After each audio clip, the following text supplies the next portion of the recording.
Hello there. Okay, this is my second time vlogging on this, okay? So, anyway, I decided to feel a little inner demon about myself. I made spaghetti, so. I'm a spaghetti nut. I love spaghetti. Okay. A little bit about me. Q&A, yeah. I have a gap in my teeth. It's due to a genetic disorder. It's a genetic thing. So, I get self-conscious, but when I wear the implant that I have to wear, it's exceedingly painful, and it makes poor me feel like, oh God, I'm really not in a good mood. So anyway, oh, he forgot to lock the door again. Anyway, I live out in Colorado, so every now and then I have this tendency to look out windows because it's a tendency of mine. I lived up in the mountains for so darn long. I get really paranoid about things. So anyway, I decided to do a little Q&A about myself. I was born in Michigan. That's just where I was born. I live in Colorado. My fiance, his name is Andrew, but we call him Lee because of a very embarrassing story, which I will tell you. It's actually pretty funny. I went to this convention, and he was doing a game in the gaming room. He does D&D. And I was walking in, and I was like, okay, I'm going to go say hi to, the key to my room demagnetized, so I had to go get a room key to get into my room so I could go do another panel. So I was walking up, and I said, hey, Andrew, my room. And about 5 people named Andrew just turned and looked at me, and I went, awkward.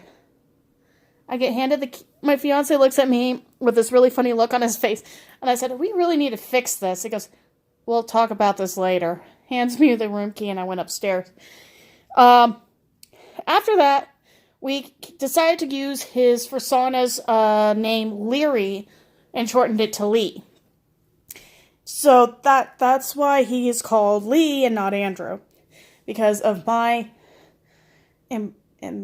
becoming very embarrassed and walking into a room full of Andrews. And I mean, honestly, that's a lot of Andrews. I grew up in a very weird... one of the things is I grew up in a very weird way. I was diagnosed with a form of learning disability, so people tend to notice that first and tend to make fun of it. Learning disabilities, honestly, are really not that big a deal. Everybody gets diagnosed with something. I have 2 friends who are autistic. I have one friend who was diagnosed with multiple different things and now is suffering from the after effects of the damn drugs that they put him on. Trust me, the Ritalin really does destroy you.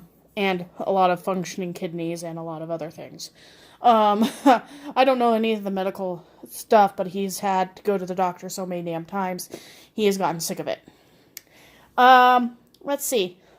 I like running panels for conventions. I love Japanese urban legends. If you ever watch if you ever, this is a shout out to my friend, Blame George. If you ever go on his channel, oh my gosh, that'll scare you. That'll scare the living daylights out of you sometimes. Because he has some pretty creepy things. Although his creepypastas are pretty fun too. Let's see, what else? I have one cat. I don't really want to show her right now. Because she's lying in front of me and looks like a trap. Which is, okay, I could pet your tummy. I'm going to chew the living hell out of your hand. She is that kind of a pet. But yeah, I'm pretty much that kind of person. I like talking to people. I like enjoying things. I am also very introverted at times. And the first thing is when you realize that there is a little bit of a problem. My right eye turns out just a tad. Back in the 90s, I had surgery to correct it. And it's very slowly creeping right back to where it used to be. Which means the surgery didn't go as planned. I also have a cataract in one eye, so I can't see very well, so forget that. So, yeah.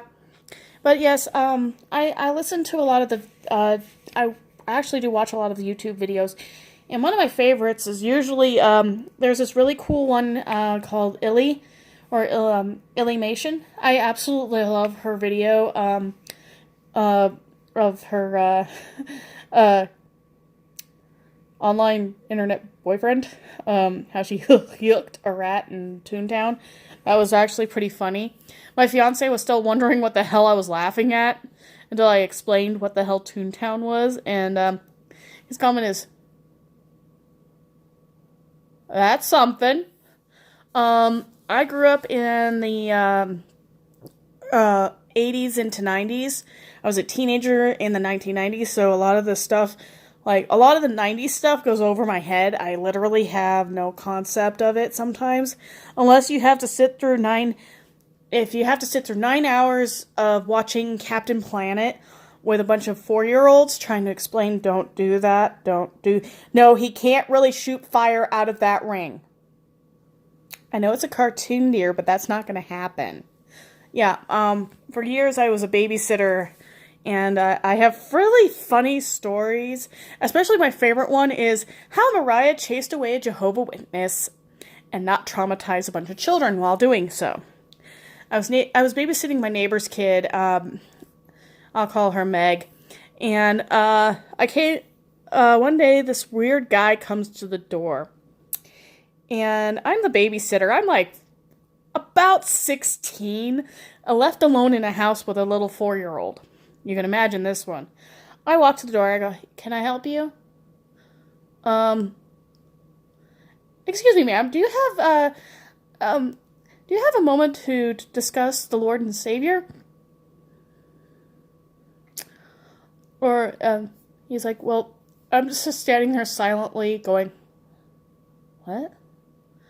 And Meg is playing in the thing, and he goes, "Have you found Jesus?" "Oh my God, he's lost! Have you tried the park?" By then, I am trying not to laugh because this was the same tactic my mother used, and the poor guy is just standing there going, no, he's not lost. He's not a lost dog. Are you sure? Just a second. Meg, have you seen? And I hear, "No, I haven't seen him." Okay. By then I mispronounced it. I said Jesus instead. And the poor man is standing there going, I can see you're very busy. Maybe I should come back later. And I'm like, how about you don't come back at all? Quite frankly, the poor guy left right before Meg's parents show up, who are Christians. And after I told them what happened, I watched as Meg's mom went, hold on a minute, runs out of the room, and I hear her just dying laughing. Well, her husband is standing there going, "I'll walk you home. Quite frankly, can we use you again next week if the Jehovah's Witness comes over?"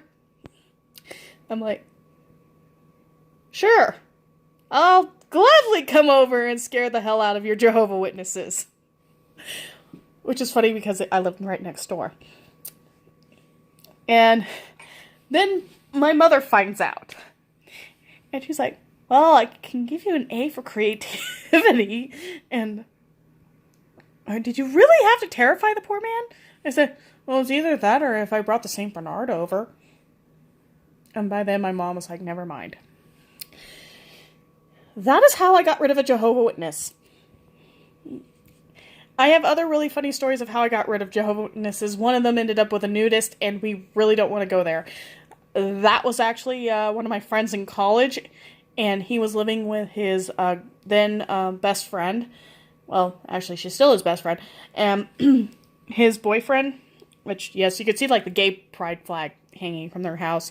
And, yes, they had the Jehovah's Witness come to the door. And I'm sitting there, and I'm like, okay, this is going to go wrong in so many levels because of how turned off their filter is. And I'm not going to go into that because I really don't want to violate any YouTube vlogging thing. Because that was a really bad situation I don't want to deal with. It was funny as hell, but still. The other time, is my ex-boyfriend came to the door with a katana going, "Hi, you must be the human sacrifice. How nice to meet you." He had the cops call on him about 10 minutes later. I heard about that from his dad. My ex is not allowed to come to the door with a katana anymore. He's not allowed to even come to the door during Halloween to give out candy to children. That's even worse. And he's not even a pedophile. That's even funnier. Is the fact that he's not allowed to go to the door by order of the police. And trust me, I've sat there listening to his parents give me horror stories of their son doing stupid stuff. The other time I had to deal with a Jehovah's Witnesses, I had just moved in, and I had just gotten my cat. I have this beautiful black cat. I love my cat, Hazel. She is the most beautiful thing in the world. She's also the mouthiest. So I come to the door, and of course, they open the screen door, which I'm like, please don't open the screen door. Please, for the love of God, do not open that damn screen door. For the life of you, please do not open that screen door at all. Because my cat would escape. So I'm busy holding the cat while they're trying to tell me about God. I'm looking at them going, as my roommate comes down the stairs, I go, "Would you like to hold my cat?" And I watch the guy go, "No, I really don't want to hold your cat." Then close that thing, because my cat's about to have, oh, joy, freedom, as you are stupid enough to open that door. He's like, "Oh, okay." He closes it, and I looked at him, I said, "Sir, I am really not interested. Please leave me alone." And my roommate is standing there going, "Yeah, we really aren't interested in what you got to sell right now, buddy. Bye." And that's how we get rid of Jehovah's Witnesses in my house. We don't try to offend them. We don't try to scare them. But somehow that always happens. My fiance comes to the door when Jehovah's Witnesses are around because he actually knows how to scare them. Growing up, we had another way of doing it, and that one is actually kind of funny because when I was little, my mother actually sent them up the road to a group of musicians. This is how AJ Kuhn handled it. He come to the door, dressed normally, like he usually does, and yells, "We worship Satan," and slams the door. By then, they leave. And they don't say anything to any of the neighbors at all. They're too terrified of the fact that the neighbors are probably in on it. And we're just standing there going, huh. And we were the ones that sent them up there. That was how my mother handled it. That's how the musicians handled it. Living up in Evergreen, Colorado, I have hundreds of really bad stories. Some of them good, some of them bad, some of them really screwed up in hell. I still think it's really funny that I could tell the story on Halloween and still get the look of, "You didn't really live across the street from a haunted house, did you?" That's a story for another time. But again, I have to eat dinner. As you can see, I have food. And that's my fiance's computer. Apparently I can't aim worth spit, so damn. Okay, anyway, I wanted to say hello again and send this vlog of being a weirdo. Yeah, anyone who generates likes for this one is going to be weirder than me. But yes, I am a bit of a weirdo. I love cosplay. I love doing stupid stuff. And I love telling stories, which a lot of times is a mark of a really good writer. I do write fantasy and science fiction. Mostly fantasy. Mostly sci-fi. Mostly, I don't know. Whatever that crossed my mind. So, yes, have a nice night. Bye.